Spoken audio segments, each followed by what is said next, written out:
अरे मंगलू, कहाँ है? कितने दिनों से गांव नहीं आया माँ की खोज खबर लेने। तभी मीना आ जाती है। अरे दादी साहब, कैसे आना हुआ? बताया नहीं हम स्टेशन आ जाते। ये बोलते हुए मीना अपनी दादी सास के पैर छूने के लिए झुकती है कि दादी सास जोर की लात मारती है। बड़ी आई, कैसे आना हुआ? मेरे पति का मकान है ये। और तेरे बाप ने क्या दिया जो तू पूछ रही है, हैं? और ये क्या पहना है? न साड़ी न सर पर पल्लू, बात बात पर जबान खुलती है। दादी सास बोलना रोक ही नहीं रही थी। मीना को गुस्सा आने ही वाला होता है कि उसकी सास आ जाती है। क्या बात है मीना, कौन चिल्ला रहा है? मैं हूँ मंगलू की दुल्हन। बहुत चपर चपर कर रही है ये मीना बहू। इसकी जुबान पर लगाम लगवा ले। मम्मी जी, मेरी बहू है, घोड़ा थोड़ी ना है जो लगाम लगवा दूं। तभी वहाँ मंगलू यानी कि मीना का ससुर आ जाता है और मीना की सास को एक जोर का तमाचा लगा देता है। वाह, जुम्मा 2 दिन हुआ नहीं कमाना शुरू किए, मेरी माँ के सामने होशियार बन रही है।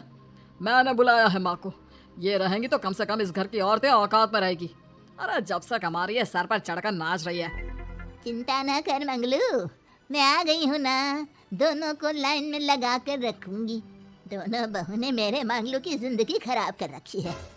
तभी वहाँ पोता यानी कि मीना का पति आ जाता है। पोता जो कि दादी का दीवाना था। दादी मुझे क्यों नहीं बताया कि आप आने वाले हैं? मैं गांव आ जाता कार लेकर आपको लेने।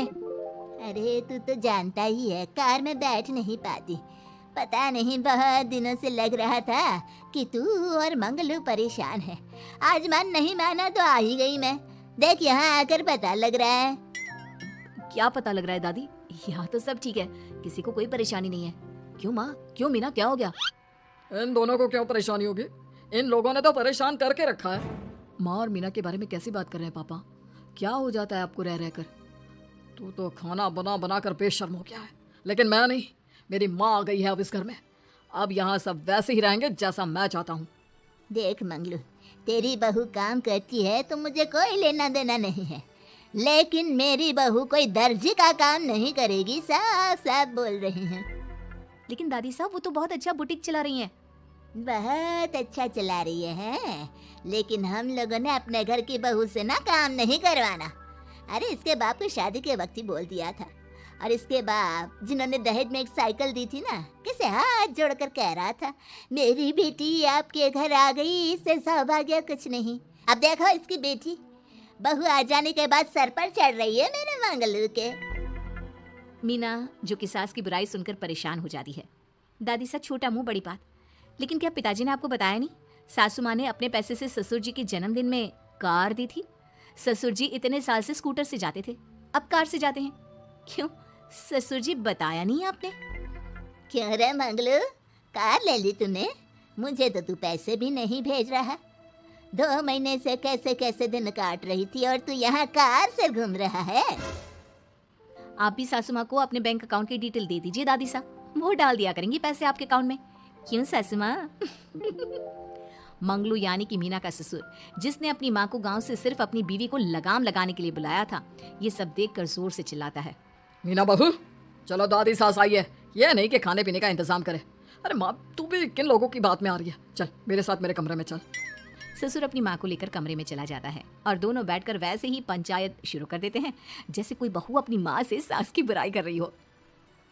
देख मंगलू, गलती तो तेरी ही है जो तूने घर की जनानियों को काम के लिए बाहर निकाला। दूसरे तेरे पापा को देखा था, कभी मुझसे फालतू बोलते। अरे मरते दम तक तेरा बाप मेरी मुट्ठी में रहा है, यही सिखाया था मैंने तुझे। क्या बोलूँ माँ, जब से ये मीना बहू घर आई है ना, इसने घर का सारा इतिहास भूगोल बदल कर रख दिया है। उस तितली से तो मैं बाद में निपटूंगी, पहले तेरी वाली को तो ठीक कर दूं। अरे बहू क्या आ गई, खुद को टाटा अंबानी समझने लगी है। माँ देख, जो भी हो, इस बात को याद रखना कि हमारे घर की परंपरा क्या है। औरतों का औकात में रहना जरूरी है। अरे बहू के साथ मिलकर माँ ये बात उड़ती रहती है। बेटा देख, गलती तो तेरी भी है, क्यों तूने इसे काम करने की छूट दी? मारना भी कम कर दिया है तूने इसे, वरना पहले आती थी तो बहू का कोई ना कोई हिस्सा सूजा हुआ या काला ही दिखता था। देखकर तसल्ली मिलती थी कि तूने कंट्रोल कर रखा है। इस बार तो काला और सूजा छोड़, अच्छी खासी चमकती दिख रही है ये। अब क्या बताऊँ माँ, गलती तो हो गई है। हाँ, वो कार देखकर पिघल गया होगा ना तू। अरे बेटा, औरतों को मुट्ठी में रखा कर। शान की साइकिल ज्यादा अच्छी कुत्ता बनकर कार चलाने से, समझा? मीना का ससुर अपनी माँ की बात को सुन रहा था। बस माँ, जो गलती हो गई मिट्टी डाल उस पर। अब बस तू ना घर पहले जैसा करके जाना। ये सब ना बहू का किया धरा है, समझी? मतलब बहू को ठीक करना है तो बहू की बहू को लगाम लगाना होगा। ठीक है। दोनों माँ बेटा बातें करके सो जाते हैं। सोने के बाद अगली सुबह मंगलू की बीवी यानी कि मीना की सास। माँ जी उठिए, ये लीजिए गर्म पानी और ये दादुन। चलिए, तो याद रहा तुझे, वरना मैंने तो सोचा था कि बहू के चक्कर में पागल ही हो गई होगी बिल्कुल। अरे बहू के चक्कर में पागल होने का क्या मतलब होता है माँ जी? उसने मुझे मेरे पैरों पर खड़ा होना सिखाया है। मैं तो कहती हूँ उसके जैसी मेरी बेटी होती ना तो शायद मैं बहुत पहले जीवन का मतलब समझ चुकी होती। तो दादी सास को समझ में आ जाता है कि सारा मामला मीना पर जाकर ही ठीक होगा।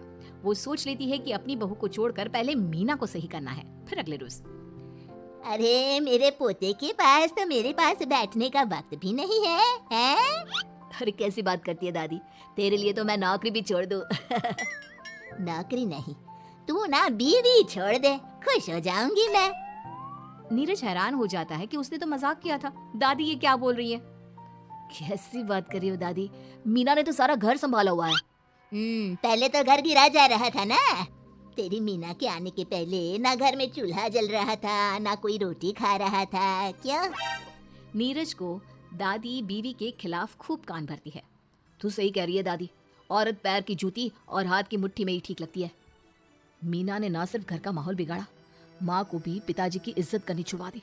अब ठीक बोल रहे हो, घर को बिगाड़ने की मेन जिम्मेदार तो मीना ही है दादी। अभी उसे ठीक किए देता हूँ। तभी वहाँ पिता भी आ जाता है। देख बेटा, तो रोटी कम खाना मंजूर, लेकिन इन औरतों के आगे झुकना मंजूर नहीं। तेरी दादी ने घर की परंपरा बनाकर रखी। मजाल कि मेरा बाप मेरी माँ के सामने कुछ कह लेता। पर पापा, एक बात पूछनी थी। रहने बेटा, तू ना कंफ्यूज है जीवन में, तू ना कंट्रोल कर पाएगा अपनी जनाने को। मंगलू, मेरी तो टिकट ही करा दे गाँव की। तुम लोगों के घर तो मर्दों की कोई इज्जत ही ना है, और ये मेरे घर की परंपरा ना है। मैं चली। अरे ना ना दादी, मैं तो बस देख अब मैं कैसे कंट्रोल करता हूँ इससे कल।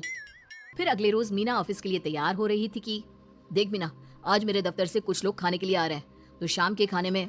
लेकिन आज तो मेरी मीटिंग है, फिर घर आने में मुझे देर हो जाएगी। तो मैं क्या करूँ? बोला ना, शाम को खाना बनाना है तो बनाना है, समझी? मीना को पति की बात अजीब लगती है, पर वो दादी सास के सामने कोई भी ड्रामा क्रिएट करना नहीं चाहती थी। ठीक है, मैं शाम को जल्दी आ जाऊंगी। अच्छा, क्या खाना है प्लीज जल्दी से बता दीजिए। पर बेटा तू तो। बहू सास को चुप रहने का इशारा करती है, लेकिन पोते को तो लड़ना था। वो मीना पर जोर से चिल्लाता है। मीना देख, ज्यादा हीरोइन मत बन। आज ऑफिस जा रही है तो जा, लेकिन सुन, तुरंत रिजाइन देकर घर आ जाना। ना मुझे तेरी कमाई चाहिए, ना ही तेरी नसीहत। आज से घर में वही होगा जो मैं चाहूंगा, समझी? अरे कैसी लैंग्वेज बोल रहे हो? ये तुम्हारी बोली नहीं है, कौन सिखा रहा है तुम्हें? तभी दादी सास आ जाती है। क्या बोलना चाह रही है बहू? मैं मुन्ने के कान भर रही हूँ, हैं? हाँ, मुझे तो यही लग रहा है, वरना हम लोगों का घर अच्छे से चल रहा था। सभी मिलजुल कर एक दूसरे को इज्जत देकर रह रहे थे। लेकिन अब तभी मीना को उसका पति जोर से डांटता है। सास बेटी बहू की लड़ाई को बर्दाश्त नहीं कर पाती। देख नीरज, बहू को डांटना या फिर बहू के साथ गलत व्यवहार, ये सब मुझसे बर्दाश्त नहीं होगा। वाह रे वाह, सारी जिंदगी जो पति की डांट और मार खाती रही, अब बहू को थोड़ी सी डांट क्या पड़ी, गुस्सा आ गया। हाँ माँ, क्या हो गया? मैंने तो मीना को कहा कि देख नीरज, मेरी बहू को कुछ नहीं कहेगा तू। ये माँ ही होती है जो अपने बेटे को औरतों की इज्जत करना सिखाती है। लेकिन कोई औरत अपने बेटे से बहू को मारना या डांटना सिखाए तो ये शर्म की बात है। मैं नहीं चाहती कि तू औरतों की इज्जत ना करे, जबकि मैं खुद एक औरत हूँ। दादी सास बहू की बात सुनकर शर्म से सर नीचे कर लेती है। सच कहा सासू माँ, एक रानी ही अपने बेटे को राजकुमार की तरह पालती है जो दूसरी औरतों का सम्मान करे। काश दादी सास भी पिताजी को अच्छे संस्कार दे पाती। मीना की बात सुनकर दादी सास उन लोगों से माफी मांगती है। मैं समझ गई बहू, औरतों की बेइज्जती करने को घर की परंपरा समझती थी, झूठी शान समझती थी।